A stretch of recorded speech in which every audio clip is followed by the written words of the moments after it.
This is not a kid-friendly show.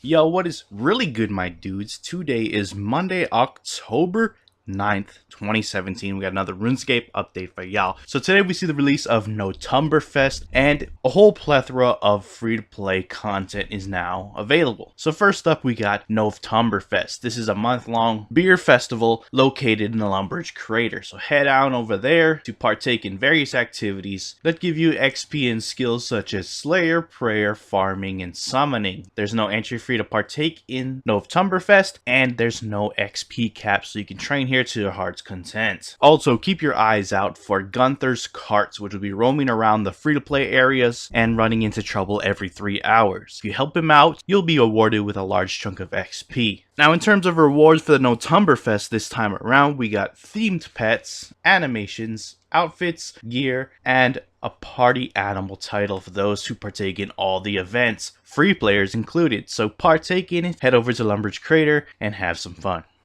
Moving on, let's discuss all the new free-to-play content we got going on. First up, the following quests have been made free-to-play: A Soul's Bane, Priest in Peril, Gertrude's Cat, Missing Presumed Death, Perils of Ice Mountain, including the ability to smith pickaxes, Song from the Depths, and the first level of the Groutworn Cavern, and Broken Home, as well as the post-quest content, although the Asylum Surgeon Ring is still members only. As such, the explorable area for free players has been expanded up to Mauritania and the dig site at Silvaria. The Fletching skill is now made free to play, and all combat abilities, excluding Metamorphosis, Berserk, and abilities unlocked through members' content. The following weapons and armor are free to play: offhand weapons, coifs, studded leather armor, hard leather chaps, hard leather cowl, spider silk shield, carapace shield, wizard armor including the boots and shield.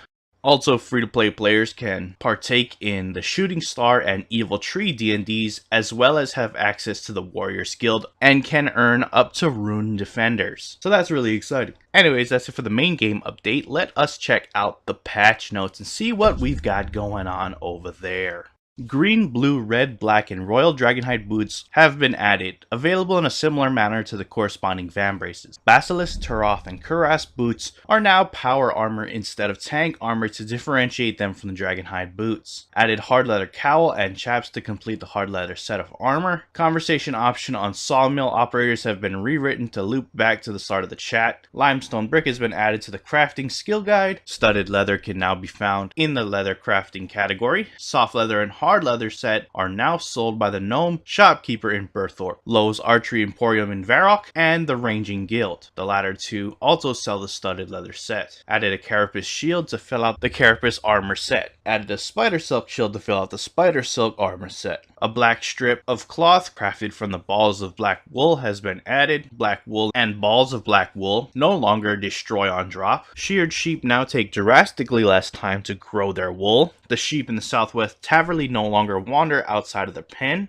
A herd of black sheep have assembled between the Dark Wizard's Tower and the Makeover Mage house. Strips of cloth now require 2 balls of wool instead of 4. Wizard armor and the wizard wand and book can now be crafted with strips of cloth. Black wizard armor can now be crafted with strips of black cloth. Level 1 wizard boots have been added to complete the wizard armor set and added to the same drop tables as wizard gloves. The level 20 wizard boots from treasure trails have been renamed to Wizard Boots T to distinguish them. Black wizard gloves and boots have been added to complete the black wizard armor set. Wizard and black wizard shields have been added. They can now be crafted by free to play. The wizard, black wizard, and imp hide magic armor set are now sold by the Gnome Keeper in Berthorpe, Zaf Superior Spellcasting in Varrock, and Betty in Port Sarum. The latter two also sell the spider silk set. Shields and the defense skill guide have been moved into the shields subcategory. Stan's cutscene that shows how to make Artisan's Workshop tracks in burial armor now correctly fades in from black. Players may now speak to Swack in the Artisan's Workshop to find out how many burial armors are still needed by Doric. Mystic Cloth has been added to the drop tables of regular and elite Ankus, the Giant Mole, the King Black Dragon, and the Chaos Elemental. Mystic Armor has been added to the crafting skill guide.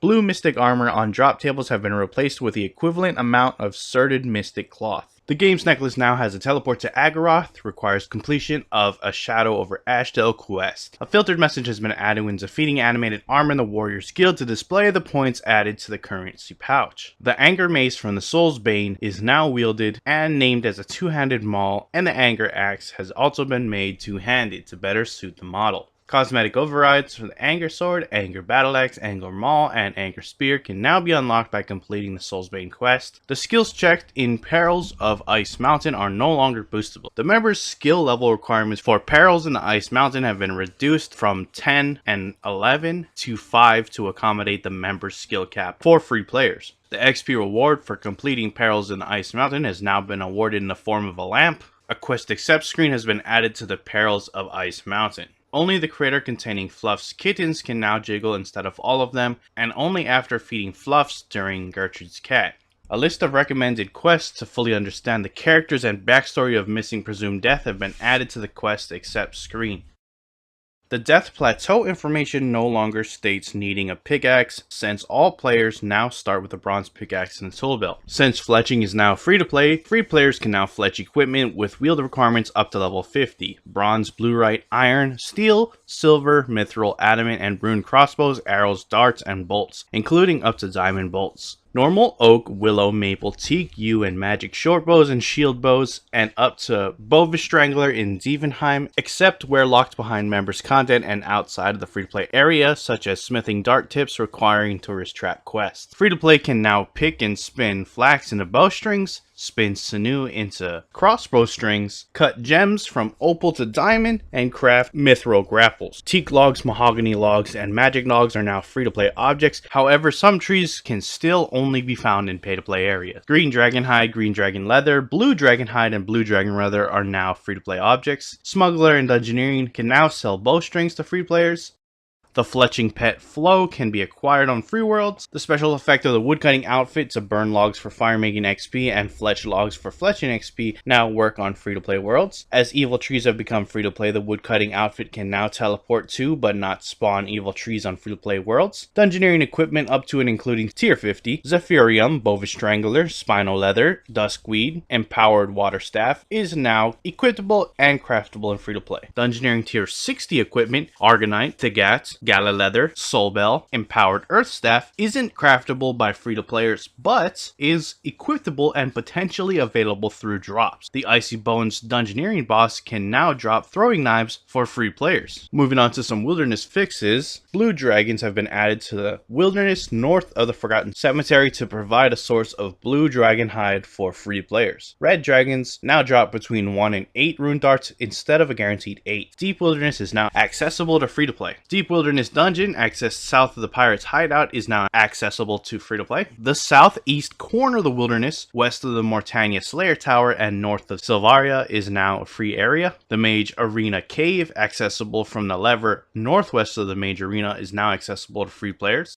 Gundai the Banker and Lundale the Rune Seller are now visible on free-to-play worlds in the Magic Arena Cave. Collodion is not visible. The lever in the Deserted Keep now teleports free players to Edgeville instead of only being usable by members. Members using the lever are still teleported to East Ardone. The Edgeville lever that teleports to High Risk Wilderness is no longer blocked on free-to-play worlds. Green dragons are now available to free players. William and Ian in the Wilderness cannot access free player banks. Red Dragon Isle is now accessible to free-to-play. Red Dragon Hide is now accessible to free-to-play via Red Dragons. It still cannot be tanned, crafted into leather, or equipped on free worlds. Blue Dragons in the Wilderness drop lobsters on free worlds instead of dropping the bass. Chaos Elemental is now accessible to free-to-play with a free-to-play specific drop table. The boss pets for the Chaos Elemental, Giant Mole, and King Black Dragon can now be dropped on free world. The KBD boss pet still has a 99 summoning requirement to unlock, however. Dragon Rider boots now drop with the KBD on free worlds. Achievements for the Chaos Elemental, Giant Mole, and King Black Dragon no longer display a member's requirement.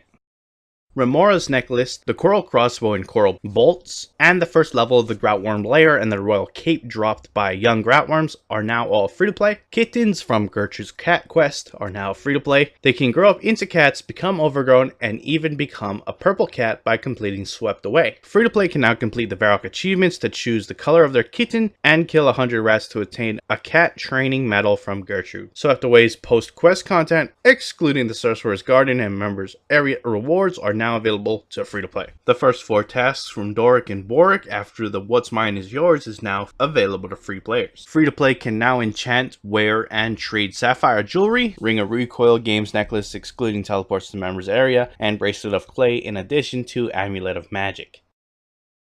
Free to play can now pay a sawmill operator to convert regular logs into planks. A confirmation prompt has been added when clicking on the upgrade button or a lodestone in the members area as a free player. Bronze and iron nails, saws, and bracelet molds are made free to play. Pestle and mortar, rake, seed dibber, garden trowel, secateurs, rod clay mold, sextant, and seedicide now correctly reflect their free to play status in the tool belt. Although it's inaccessible, the bottom section of the Shadow World's entrance in Lumbridge Swamp has been marked as free-to-play to better reflect the edge of the free-to-play area. Death Plateau has been made a free-to-play area so that it can be seen on the world map to aid navigation in Death Plateau quest, although it requires 15 agility, so free-to-play cannot access the area. The Odd Old Man is now visible in free-to-play for use in Missing Presumed Death. Hura's crossbow shop can now be accessed by free-to-play. Strange fruit can now be eaten on free worlds and can be obtained by defeating the Chaos Elemental. Free-to-play can now bury dragon bones for prayer XP. Looms can now be used by free players. The strip of cloth used in Regicide, crafted from balls of wool, can now be spun on free worlds. The crafting level has been reduced from level 10 to level 1. Corrected the following errors in the skill guide. Cooking level 34, Stop Burning Rabbit is now marked as free-to-play. Herblore 9, Marintel is now marked as pay-to-play, as the skill cap is 5 in free-to-play. Defense 1 added wooden shield, salve, proto-leather, and novite armor in Demonheim, and soft leather armor. Ranged 1, tangle gum bow and longbow, novite arrows, and proto-leather equipment in Demonheim. Magic removed the wizard, imp hide, spider silk, bat wing, split bark mystic, griffaldic shield from wand orb book entries, as shields only require defense. With the addition of Fletching to free-to-play, the maximum total level milestone for free-to-play has increased from 1656 to 1750. Default loot beam option is now the initial option for new players. They've added a very good outcome to the blueprint discovery puzzle to better highlight progress. This sits between good and excellent for both progress and XP payout. Destroying prawn crackers when pulling them from another player will no longer try to keep using them. Count Check has moved back to the first level of the Stronghold of Security, where he can reward players with sufficient security if they haven't done so this year. All customer support week clue scrolls and scroll boxes have been tidied up, but any caskets have been left for players to open when they're available. Balthazar and his raffle have now moved on. The healing area in the Grand Exchange is now larger. The area at the Grand Exchange that hides familiars is now smaller. Tuska Warpriest effect now only works with 3 or more pieces equipped. Changing the Elite Void Armor color will no longer replace keepsake superior items with non-superior versions. Some incorrect multi-way combat area in the Lava Maze has been removed. Fixed a client crash when the edit mode window header is placed over the ribbon. Added the ability to map a keybind to the achievement tracker and achievement paths. These can be found under Windows and Navigation in the controls setting. Machetes are now correctly displayed in the tool belt when selected. Improved likelihood of receiving low chance components when auto disassembling while logged in, to better match chances with regular disassembly. They fixed an issue that was preventing keepsake retro skill capes from being activated, and Laura's chat head now consistently animates while speaking to her. And quickly, these are the hot fixes that went live throughout the week. You can pause the video if you want, but just know that these are already been in the game prior to this update, so nothing new here. Anyways, that is it for today's update. Whole lot of patch notes, so link to the patch notes as well as the main game update will be down in the description below, so you can check them out yourself if you choose to do so. Anyways, if you enjoyed the video, hit that like button. If you are not subscribed yet and you want to stay up to date on all things RuneScape related, then hit that subscribe button. Anyways, I appreciate you guys watching. I'm out. Peace.